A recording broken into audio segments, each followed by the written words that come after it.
Canada and China have signed a series of agreements on areas including climate change on Thursday during a visit by Canadian Prime Minister Stephen Harper aimed at jump-starting ties between the two countries.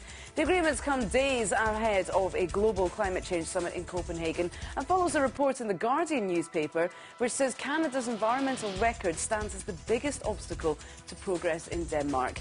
Harper held talks with Chinese leaders on the second day of his visit to China, the first such meeting for almost 5 years. Ties have been prickly in recent years, with Harper's government criticising Beijing's human rights record and granting the Dalai Lama honorary citizenship. China says it hopes Iran will work with the International Atomic Energy Agency to promote dialogue and negotiation for an early solution to the Iran nuclear issue. China voted in favour of an IAEA resolution which was passed in Vienna last week, which called for the full cooperation of Iran to clarify all outstanding issues involving its nuclear programme. The United States, Russia and France also approved the draft deal.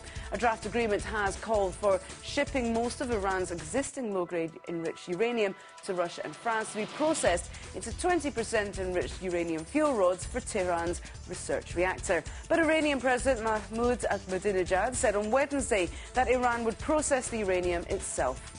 China's Commerce Minister Chen Deming says the world should pay more attention to the stability of the dollar rather than the value of China's renminbi.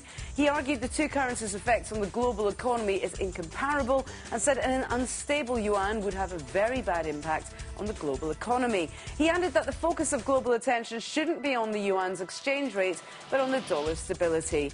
12-month non-deliverable renminbi forwards were little changed at 6.62 per dollar on Thursday, indicating traders expect the yuan to gain 3% over the next year. The People's Bank of China has kept the renminbi rate at around 6.83 per dollar since July 2008.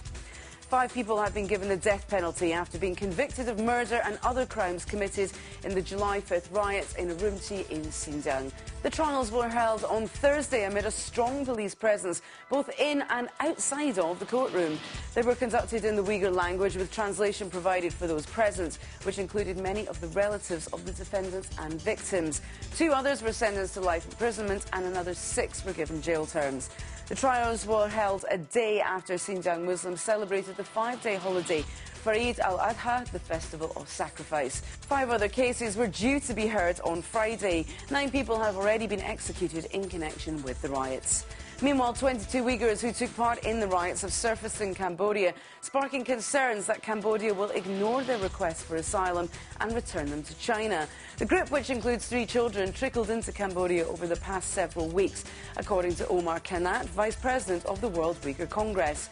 He said that 2 additional Uyghurs had been detained in Vietnam and that 5 others who were known to have fled China into Vietnam had disappeared. A spokesman for the Chinese embassy in Washington has called for the Uyghurs to be returned to China.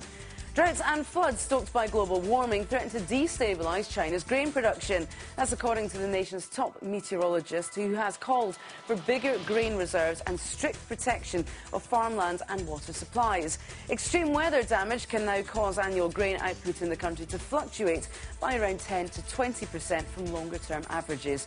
But Zhang Guogang, the head of the China Meteorological Administration, said global warming could widen the band of fluctuation in annual production to between 30 and 50%. China is the world's biggest grain producer.